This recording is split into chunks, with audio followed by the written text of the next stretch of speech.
previous video on Liberty, we removed the receiver hitch and cut up the factory bumper. Then we modified the factory hitch into a bumper on the Liberty.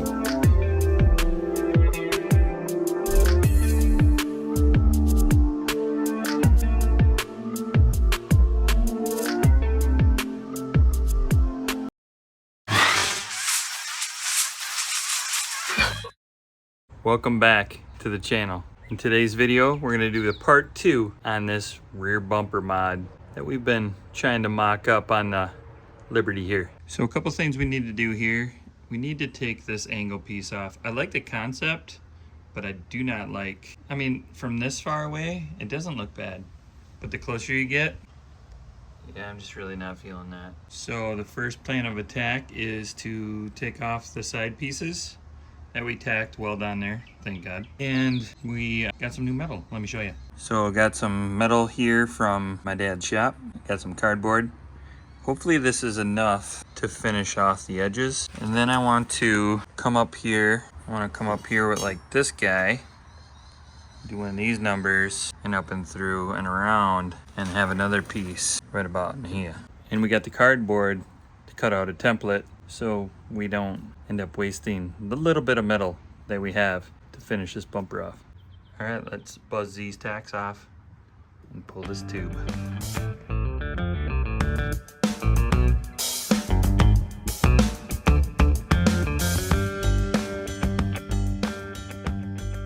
Well, here's our first CAD drawing. Cut a little section out of it. So now we'll just have to notch this piece out. But I think I'm gonna go a little bit more forgiving and cut less off, and then we can grind back what we need. Because remember, this is the only metal we have, so we gotta make do with what we have. And again, we're trying to do the cheap, almost free bumper mod using that rear receiver hitch on this Liberty. We're gonna bust out the big gun instead of using that little angle grinder.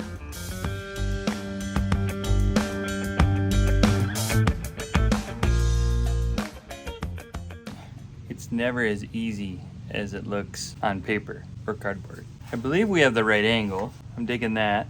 It's the right angle. But now I gotta try to kick it in just a little bit, leaving us a gap in the front here or in the back. And I'm kind of running out of real estate. Ideally, I would like the tube a little bit longer so we could make that run. So I'm thinking about just tacking it right here, somewhere like this. Throw a couple tacks in it, and then make sure this is flush this way. And then I think I'll cut a piece of plate to fill it in here. I can't cut this out because it's actually the structure of, the hitch. So I gotta leave that plate in there even though it's not gonna look as clean. I think if we bring this piece out, tack weld it on there, and put a filler plate, it'll be good enough. Let's bust out the welder.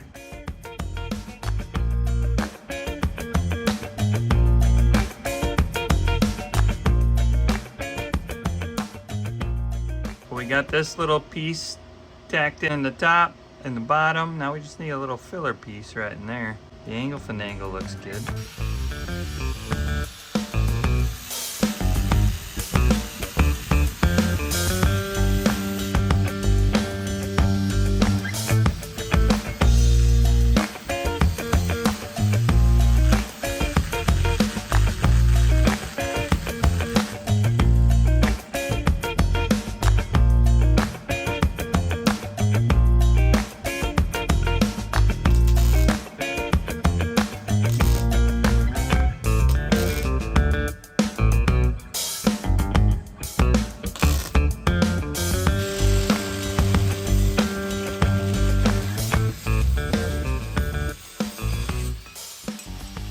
I believe we have this piece good enough.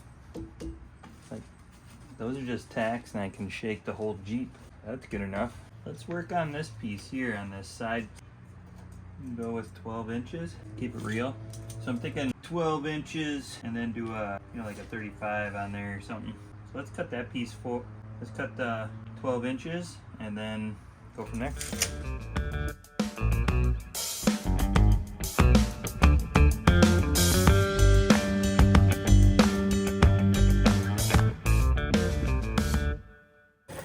Well, the bumper just keeps giving us challenges. Ideally, I wish I had a longer piece here because I could have kept going up through here and then attached this on the inside. You got the angle finagle for the tire wheel well. But now this is kind of what looks best, you know, besides the gaping hole there. So my plan of attack is to tack it like this and then run a piece of plate in here. I think that will look the best instead of going in here or like that. But ideally when you're doing this, you can do it either way you want. And you probably won't even have the same size metal or the same gauge metal as I do. So work with what you got. So let's tack it in about there and find a plate for that section. I think this side piece is straight. It's hard to tell. I'm blinded from all the tack welding. Check it out. She's looking pretty good from the side. But then we get over here. Oh boy. Right when I thought I couldn't make this bumper look any uglier, I went and did this.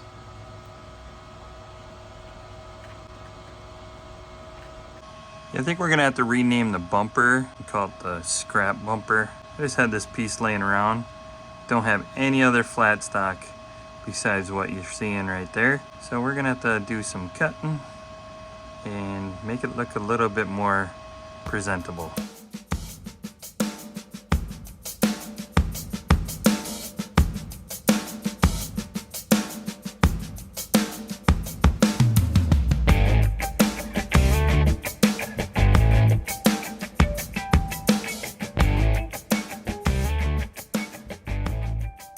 Well, we got the bumper tacked up and good enough. Really not sure how I'm feeling about it, but let me know in the comments below if you like this side better or if you like this side better. I believe if we paint this side here, it's gonna look a lot better than what we try to do over on this side. So comment below, let me know if I should have just kept it the way it was, or if you guys are kind of digging what we got going on over here. Either way, it's time to cut off the tack welds there, pull this guy off, and yes, I already cut the angles for this piece here. We'll do a little YouTube magic, so you don't have to watch me putting this side together like you did on that side. Let the magic begin.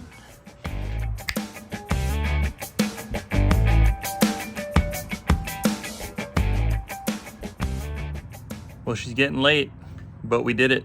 We got both sides tacked in. I added that little piece on the bottom. I'm kind of digging that. It kind of fills in the end pieces a lot better. So now we can take this bumper off. We can do our finish welding, paint it, and phase 2 will be done. I do want to put a tire rack on this bumper, but that's going to be another video. So let's pull this bumper off and do some finish welding, but probably in the morning. So for you guys, in a couple seconds.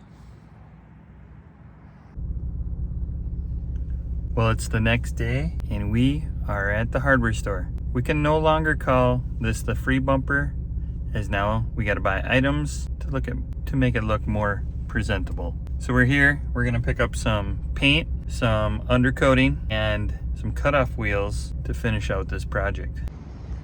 Ooh, look at that bumper. And yes, if you're like me, you like to drive your projects, even when they're not complete. All right, let's bring this home, throw it in the garage, and get that rear bumper off so we can finish this project.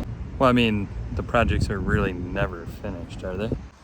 Well, we got the Jeep back in the garage. Now I sit here and I look, and this is the part of the project where you are unsure with yourself. Right here, I know we could go up further to that taillight and over across, but then we got to get more material. This is all I had, if you recall. So now we're just sitting here. We like it, but we don't totally love it. We could come up here to this taillight, over and across. We'd have to add another piece here. But again, we don't have enough of this material left. Or we got this piece left over from the fitness rack when we did the rock sliders. And I was thinking maybe we could sacrifice one of these side pieces and then put this in there. There's so many options when doing a project like this, but there comes a point where you just have to go with it. So we're gonna pull this bumper off. We're gonna finish weld it, paint it, slap it back on here, and we'll get a better idea if we like it or love it, or maybe it's just gonna be good enough for now. There is gonna be a phase 2, or is this 2? Is there gonna be a 3? Yeah, there's gonna be a 3. We wanna put a tire rack on there. I might have mentioned that already. But we also want to add another little piece to the puzzle too on this bumper. So let's just get at it.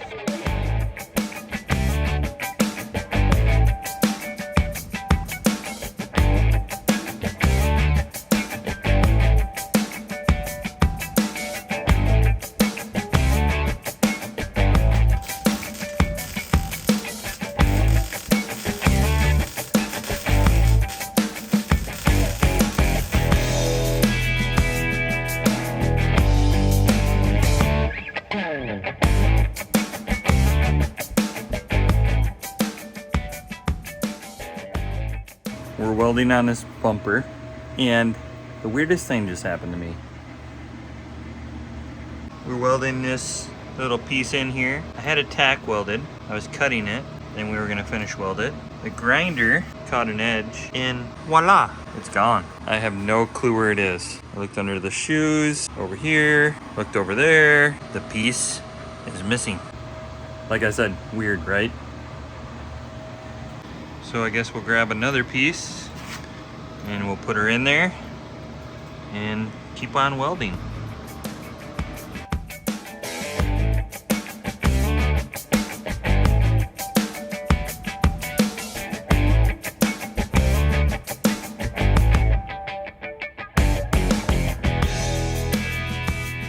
It's the next day. Last night we were welding and grinding, cutting little scrap pieces of metal for this bumper. Probably took us over a couple hours last night, and we have a whole lot, well, maybe we got a lot more grinding to do and just a little bit more welding, and then we can put some paint on this thing. Let me show you kind of what we got left.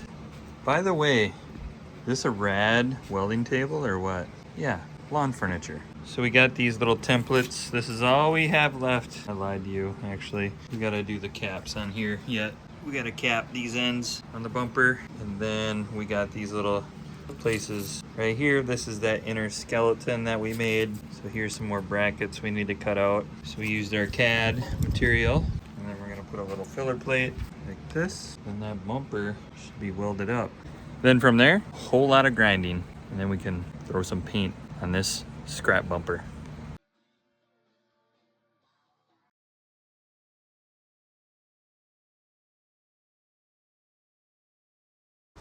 Well, we brought the old Libby out, stretched its legs. And when we were out here, we decided to throw a little bit of paint down in the I identify as a bumper. Looking pretty good, eh? Well, we got the bumper grinded. Just kidding. We've only got one side done in the last hour, but it's progress. So we got this side completed. Now another hour here, and we will be done. Right, Bubba? Yeah. I never claimed to be a body man, but we're trying. Put some glazing putty on the old bumper there. Try to clean up some of those seams, and we will see how it turns out. We'll sand those down after they dry, throw some paint on there, and we'll be ready for some sweet bumper action. All right, let's get to sanding. There she be, all sanded down. Looking pretty decent. You see that? Hey! The lawn furniture table also works as a painting stand. Speaking of paint, let's go. Well, that's the wrap on the free recall hitch that we turned into a scrap bumper. That actually turned out to be pretty decent looking. Would I change some things? Yeah, I would. But we made do with what we had, and I thought that we made a pretty killer bumper for the rear of this Liberty. If you like this build, make sure you subscribe and check out some of our other videos that we have on the Liberty. We have future plans on the Liberty doing the rear bumper. We're gonna do some added modifications to it. And we're going to address that lower tank issue. As always, thanks for watching, and until next time.